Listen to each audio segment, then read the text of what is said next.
મારા વાલા પ્રિયો, ઈશુના નામમાં હું તમને પ્રેમભર્યા શુભેચ્છા પાઠવું છું. તમે કેમ છો? સારા છો ને? આજે સવારે તમને ખુશ જોઈને ખૂબ જ આનંદ થઈ રહ્યો છે, પરંતુ શું તમે ખરેખર ખુશ છો? તમારે હંમેશા ખ્રિસ્તમાં ખુશ રહેવું જોઈએ, ઠીક છે? સમસ્યા આવતી જતી રહેશે. પૃથ્વી પર કોને સમસ્યા નથી? શું મને નથી? તમને નથી? દુનિયામાં દરેકને છે. પરંતુ શું પ્રભુ તમારા દુઃખો અને સમસ્યાઓને દૂર કરવામાં મદદ કરતા નથી? તો પછી તમે શા માટે ડરી રહ્યા છો? વિશ્વાસ છોડશો નહીં, ઠીક છે? સારું. શું તમે આ સમુદ્રની પાછળ એક પર્વત જુઓ છો? એક ઊંચો શંકુ આકારનો પર્વત, તે ખૂબ જ દૂર છે. શું તમે તે જુઓ છો? આ જે છે દક્ષિણ અમેરિકાની અંદર બ્રાઝિલમાં આવેલો એક દરિયા કિનારો છે, અને હું રિયો શહેરમાંથી તમારી સાથે વાત કરું છું. અહીં વિશ્વના અજાયબીઓમાંની એક ખૂબ જ મોટી અજાયબી છે. તે પર્વતની ટોચ ઉપર તેઓએ ઈસુ ખ્રિસ્તની એક મોટી પ્રતિમા બનાવી છે. તે વિશ્વ વિખ્યાત છે અને વિશ્વના અજાયબીઓમાંની એક માનવામાં આવે છે. અમે તે જોયું. તે ખૂબ જ ભવ્ય છે. હું આશ્ચર્યચકિત થઈ ગયો.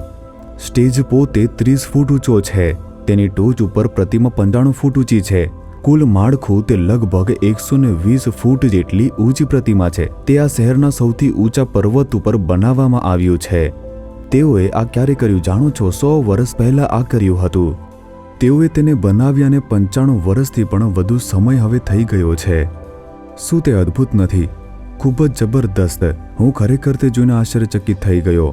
એટલું જ નહીં, તેઓએ એક જ ખાણમાંથી લાવેલા ખડકો દ્વારા તે બનાવ્યું છે. લગભગ 60,000 ખડકો આવી રીતે તે લાવવામાં આવ્યા હતા. તેઓએ તે દિવસોની અંદર ટ્રેન દ્વારા કોઈ ખાણમાંથી તે લાવ્યા હતા. તેઓએ યોજના બનાવી અને 100 વર્ષ પહેલા તેને બનાવવાનું શરૂ કર્યું. તે જોવામાં ખૂબ જ અદ્ભુત એવી મોટી પ્રતિમા છે, આશ્ચર્યજનિત છે. અને તેઓએ ઈસુ ખ્રિસ્તની હાથ લંબાવેલી એવી એક મોટી પ્રતિમા ત્યાં રાખી છે. હે શ્રમ કરનારાઓ અને ભારે ભારથી લદાયેલાઓ, તમે મારી પાસે આવો અને હું તમને વિશ્રામ આપીશ. આવી રીતે જે બાઇબલનું વચન છે તે વ્યક્ત કરવા માટે બનાવવામાં આવેલી પ્રતિમા આપણે અહીં જોઈ શકીએ છીએ. તે મૂકવામાં આવી છે. ઈસુ ખ્રિસ્તના હાથમાં ખીલા વિંધવાના ડાઘ પણ છે. શહેરની સામે આ પ્રતિમા બનાવવામાં આવી છે. દરરોજ લાખો અને લાખો લોકો આ જોવા માટે અહીં આવતા જ હોય છે. હા, આપણે આ શહેરમાં ભીડને ભીડ તે મોટી જોઈ શકતા હોઈએ છીએ. આ શહેરમાં આવતી હોય છે. સારું, જો મને પૂછો કે આજે પ્રભુ તમારી સાથે શું વાત કરવા માંગે છે, તો જુઓ, તમારે તમારા વિશ્વાસની કબૂલાત કરવી ખૂબ જ મહત્વપૂર્ણ છે. પરમેશ્વરનો એક માણસ ગીતશાસ્ત્ર તેના 9ના 10મી કલમની અંદર કંઈક કહે છે, તે જુઓ. હે યહોવા, તમે તમારા શોધનારને તજ્યા નથી. તમે જેઓ તમને શોધે છે તમે ત્યાગતા નથી. હું તમને શોધું છું અને તમે મને ત્યાગ્યો નથી અને ત્યાગશો નહીં. તમારા વિશ્વાસની કબૂલાત કરવી એક પ્રાર્થનાનો મહત્વપૂર્ણ પાસો છે. દર વખતે તમારે એવું ન કહેવું જોઈએ, પ્રભુ આ યોગ્ય નથી, તે સારું નથી, મને આ આપો. પરંતુ કહો, હે પ્રભુ, તમે શોધનારાઓને ત્યાગ્યા નથી. હું તમને શોધું છું ને તમે મને ત્યાગશો નહીં. તમારો વિશ્વાસ કબૂલ કરો અને પ્રાર્થના કરો અને ચમત્કાર જોશો. ઈશ્વરનો એક માણસ જે દાઉદ છે, તેણે ઘણી બધી તકલીફો અને આંસુઓમાંથી પસાર થવું પડ્યું હતું. તે સતાવણીમાંથી પસાર થઈ રહ્યો હતો, પરંતુ દરેક બાબતમાં તે પ્રભુને શોધતો હતો અને વળગી રહેતો હતો. તેથી પ્રભુએ તેને ત્યાગ્યા વિના દોરી ગયા હતા. પ્રભુએ સતાવણી વચ્ચે, દુઃખ વચ્ચે પણ તેને ત્યાગ્યો ન હતો. તેથી જ તે કહે છે કે તમને શોધનારાઓને તમે ક્યારે પણ ત્યાગ્યા નથી. તે પોતાના અનુભવ વિશે વાત કરે છે. હું પણ કહી શકું છું, પ્રભુએ મને ક્યારેય ત્યાગ્યો નથી. મને લજ્જામાં મૂક્યો નથી. દુઃખ આવ્યા હતા, સતાવણી આવી, સમસ્યાઓ આવી હતી, પરંતુ પ્રભુએ મને ક્યારેય ત્યાગ્યો નથી. હું ઘણા વર્ષોથી ઈસુ ખ્રિસ્તને અનુસરી રહ્યો છું.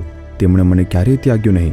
લોકો તે આપણને તર છોડી શકે છે, પરંતુ પ્રભુ ક્યારેય છોડશે નહીં. તેથી તમે કહી શકો છો, હે પ્રભુ, તમે મને તર છોડી દીધો નથી.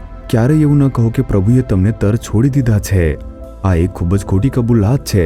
તે ખોટું છે અને તે પ્રભુને દોષ આપવા જેવી બાબત છે. શું પ્રભુ આપણને ત્યજી દેશે? પ્રભુ આપણને ક્યારેય ત્યજી દેશે નહીં. પ્રભુએ તમારા માટે પોતાનો જીવ આપ્યો.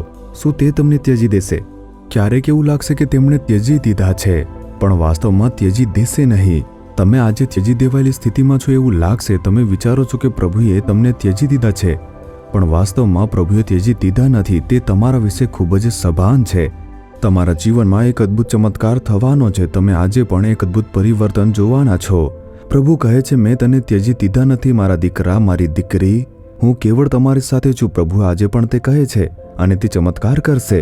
વિશ્વાસથી તમે કહો કે હે પ્રભુ, હું વિશ્વાસથી તમને શોધું છું અને તમે મને ક્યારેય ત્યજી દેશો નહીં. હું તેમાં વિશ્વાસ કરું છું. આવી રીતે કહો અને તમે આજે એક ચમત્કાર થતો જોઈ શકો છો. શું આજે કહેશો? શું તમે પ્રભુને જોઈને કહેશો, હે પ્રભુ, હું તમારામાં વિશ્વાસ કરું છું. જેઓ વિશ્વાસ કરે છે તેઓને તમે છોડતા નથી. જેઓ તમને શોધે છે તેમને તમે ક્યારેય ત્યાગશો નહીં. તમે મને ત્યાગશો નહીં. મને વિશ્વાસ છે કે તમે આજે મારી સાથે એક ચમત્કાર કરશો. ઈસુ ખ્રિસ્તના નામમાં. આમેન, આમેન. જીસસ રીડીમ્સ ગુજરાતી યુટ્યુબ ચેનલને સબસ્ક્રાઇબ કરો. દરેક નવા કાર્યક્રમની માહિતી મેળવવા માટે બેલ આઇકન પર ક્લિક કરો.